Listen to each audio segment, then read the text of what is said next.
நீ பொண்ணுமா? முதல்ல அதை தெரிஞ்சுக்கோ. இதெல்லாம் உன்னால செய்யவே முடியாது. என்னோட டைமை வேஸ்ட் பண்ணாம கிளம்பு. டேய், இதெல்லாம் உன்னால முடியாதுப்பா. போய் வேற வேலையை பாரு. தம்பி, சீனியர் மேனேஜர், நான் சொல்றேன் கேட்டுக்கோ. நீ என்னதான் ட்ரை பண்ணாலும் இந்த வேலையை இவ்வளவுதான் செய்ய முடியும். சும்மா ப்ராசஸை இம்ப்ரூவ் பண்றேன்னு சொல்லிட்டு அலையாம போய் இப்போ வேஸ்ட் பண்ண என்னோட டைமுக்கும் சேர்த்து ஸ்ட்ரெச் பண்ணிட்டு போ.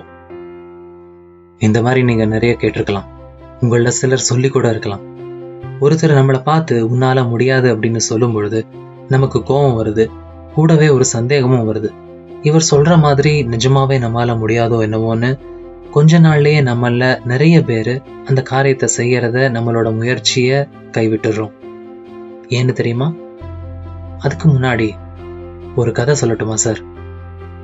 நீங்க நம்ம சேனலுக்கு சப்ஸ்கிரைப் பண்ணிட்டீங்களா?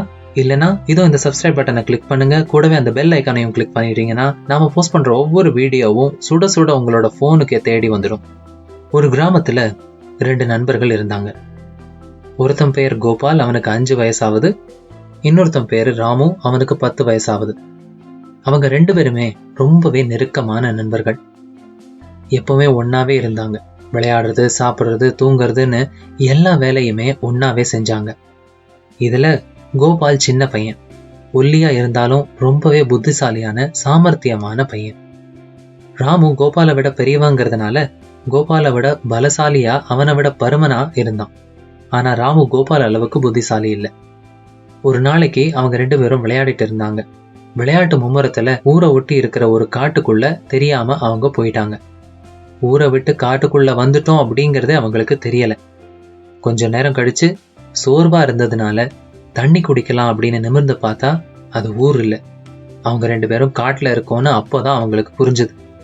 சரி, காட்டை விட்டு எப்படியான வெளியில போயிடலாம் அப்படின்னு 2 பேரும் யோசிச்சு நடக்க ஆரம்பிச்சாங்க. அப்படி நடந்து வரும்பொழுது ராமு தெரியாம ஒரு பெரிய பள்ளத்துல விழுந்துடுறான். அதை பார்த்த கோபாலுக்கு என்ன செய்யறதுனே தெரியல. ராமுவோ என்ன காப்பாத்து, என்ன காப்பாத்துன்னு கத்துறான். கோபாலுக்கு உடனே ஒண்ணுமே புரியல. சரி, என்ன செய்யறது அப்படின்னு சுத்தி முத்தி பாக்குறான்.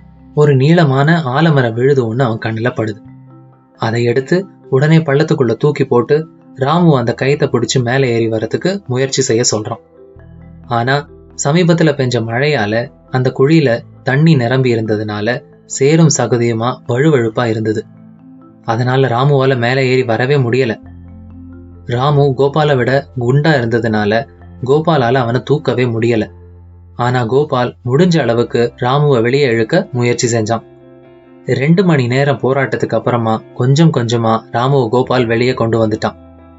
வெளியில வந்த ராமு உடனே ஓடி போய் கோபாலை கட்டி பிடிச்சுக்கிட்டான். 2 பேரும் உடனே ஊருக்கு ஓடி வந்தாங்க. அதே நேரம் 2 மணி நேரமா பசங்களை காணுமே அப்படின்னு அவங்களோட பெற்றோர்கள், ஊர் மக்கள் எல்லாரும் சேர்ந்து எல்லா இடத்துலயும் அவங்கள தேட ஆரம்பிச்சாங்க. சரி, எங்கேயும் தேடி கிடைக்காததுனால காட்டுக்குள்ள இருப்பாங்களோ அப்படின்னு சந்தேகப்பட்டு காட்டை நோக்கி போனாங்க. சரியா காட்டுடைய எல்லைக்கு வரும்பொழுது கோபாலும் ராமுவும் வெளியே ஓடி வர்றது அவங்களுக்கு தெரிஞ்சது. அப்பா அம்மாவை பார்த்த உடனே கோபாலுக்கும் ராமுக்கும் கொஞ்சம் ஆறுதலா இருந்தது. ஏன்பா, எங்க போனீங்க 2 பேரும்? கூட்டத்துல ஒருத்தர் அவங்கள பார்த்து கேட்கிறார்.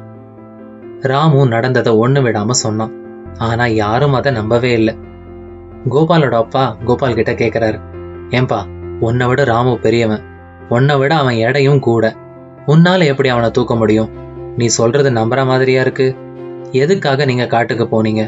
ஒழுங்கா சொல்லுங்க அப்படிங்கிறார். கோபால் உறுதியா சொல்றான், நான் தான்ப்பா ராமுவை பள்ளத்துல இருந்து வெளியில தூக்குனேன். அங்க ஒரு பெரிய ஆலமர விழுது இருந்துச்சு, அதை ராமு பிடிச்சுக்கிட்டான், நான் அவனை பள்ளத்துல இருந்து வெளியில எடுத்துட்டேன் அப்படின்னு சொல்றான். சரி, ஊரே திரண்டு வந்த உடனே பசங்க மிரண்டு போயிட்டாங்க. எத்தனை வாட்டி கேட்டாலும் ஒரே பதில தான் சொல்ல போறாங்க, இவங்களை திருத்தவே முடியாதுன்னு 2 பசங்களையும் எல்லாரும் திட்டிட்டு ஊர் மக்கள் எல்லாம் அவங்க வேலையை பார்த்துட்டு ஊருக்கு கிளம்பி போக ஆரம்பிச்சாங்க. இதையெல்லாம் அங்க இருந்த ஒரு ஊர் பெரியவர் பார்த்துக்கிட்டு இருந்தார். அவர் எல்லாரையும் நிறுத்தி, இங்க பாருங்க, அந்த பசங்க உண்மையை தான் சொல்றாங்க அப்படின்னு சொன்னார். கூட்டத்துல ஒருத்தர் கேட்டார், என்ன சாமி சொல்றீங்க? கோபால் எவ்வளவு சின்ன பையன், அவனால ராமுவை தூக்குறது என்ன? தள்ளி விட கூட முடியாது. இதெல்லாம் நம்புற மாதிரியா இருக்கு? பெரியவர் பொறுமையா சொன்னார், இப்போ நீ சொன்ன மாதிரி அப்போ அவன் பக்கத்துல இருந்து தம்பி உன்னால முடியாதுப்பான்னு சொல்றதுக்கு யாருமே இல்லை. அவன் மனசுல கூட அவனால முடியாதுங்கிற எண்ணம் வரவே இல்லை. தன்னோட நண்பனை காப்பாத்தணும் அப்படிங்கிறத தவிர்த்து அவன் வேற எதையுமே யோசிக்கவே இல்லை. அதனாலதான் அவனுடைய சக்திக்கு மீறின இந்த செயலை அவனால செய்ய முடிஞ்சது. அந்த கேள்வி கேட்டவருக்கும் கூட்டத்துல நிறைய பேருக்கும், ஏன் கோபால் ராமுவோட அப்பா அம்மாக்கும் கூட நிறைய வெட்கமா போயிடுச்சு. என்னடா இது, நம்ம பசங்களையே நாம நம்பலையே அப்படின்னு யோசிச்சாங்க. ராமுவோட அப்பா அம்மா கோபாலை கட்டி அணைச்சுக்கிட்டு ரொம்ப நன்றி ராஜா அப்படின்னு அவனை பாராட்டினாங்க. ஊர் மக்கள் எல்லாரும் 2 பேருடைய தைரியத்தையும் கோபாலுடைய சாதுரியமான புத்தியையும் ரொம்ப பாராட்டினாங்க. ஒருத்தர் நம்மளை பார்த்து உன்னால இது முடியாதுன்னு சொல்லும் பொழுது நம்மள பல பேர் நம்மளோட முயற்சியை கைவிட்டுறோம். அதுக்காக ஒருத்தர் உன்னால முடியாதுன்னு சொன்ன வேலையை சவாலா ஏத்துக்கிட்டு செஞ்சு முடிச்ச சில பேர்கிட்ட கேட்டு பாருங்க, அந்த வெற்றி அவங்களுக்கு திருப்தியா இருந்ததான்னு. இருந்திருக்க வாய்ப்பு ரொம்ப குறைவு. நாம நிறைய பேர் அடுத்தவங்களுக்காகவே வாழ்ந்துட்டு இருக்கோம். சில பேர் இவங்களுக்கு இதை செஞ்சா பிடிக்கும்னு செய்வாங்க. இன்னும் சில பேர் இவங்களுக்கு இதையெல்லாம் செஞ்சா பிடிக்கவே பிடிக்காது, செஞ்சு கடுப்பேத்தனம்னே செய்வாங்க. ஆக மொத்தம் நமக்கு என்ன முடியும் பிடிக்கும்னு யோசிச்சு செய்யறது ரொம்ப ரொம்ப குறைவு. அடுத்தவங்க சொல்றதையே காதுல கேட்டு தலையில ஏத்தி இதயத்துல இறக்கி கடைசியில அதை நம்மளோட சொந்த எண்ணமாவே மாத்திடுறோம். இது சரியா? நாமெல்லாம் கோபால போல இருக்க பழகிக்கணும். உங்க பெற்றோரோட ஆசை, ஆசிரியரோட கணிப்பு, மேல் அதிகாரியோட எதிர்பார்ப்பு, இதுக்காக நீங்க உழைச்சிங்கன்னா நீங்க முன்னேற வாய்ப்பே இல்லை.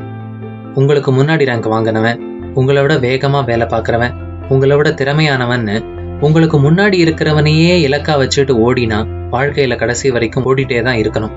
உண்மையை பார்த்தா உங்களோட போட்டி நீங்க தான். ஒவ்வொரு முறையும் உங்களுடைய முந்தைய சாதனையை முறியடிக்க முயற்சி செஞ்சு பாருங்க.